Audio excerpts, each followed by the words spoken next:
हे भ्राता कृष्ण, मुझ पर यह सब कैसा घिनौना लांछन लगाया जा रहा है। मेरे 5 पति थे। मैंने अपने पति युधिष्ठिर के अलावा किसी अन्य पुरुष का कभी ध्यान नहीं किया, और यह समाज में मेरी कैसे छवि बना दी गई है। यह सब जान के मेरा हृदय प्राण से फटा जा रहा है।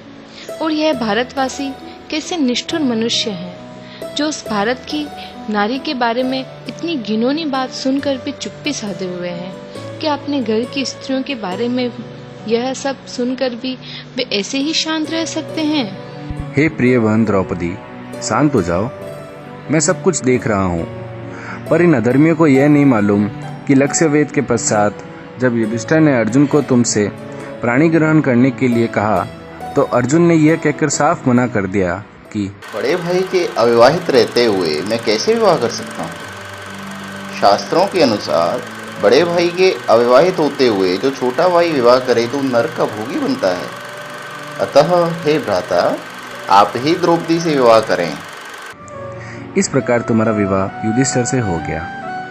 इसके बाद जब जुए में तुम्हें दांव पर लगाने की बात हुई, उस समय भी युधिष्ठिर ने किसी अन्य भाई से पूछे बिना अपनी पत्नी को यानी तुम्हें दांव पर लगाया, क्योंकि तुम उसी की पत्नी थी।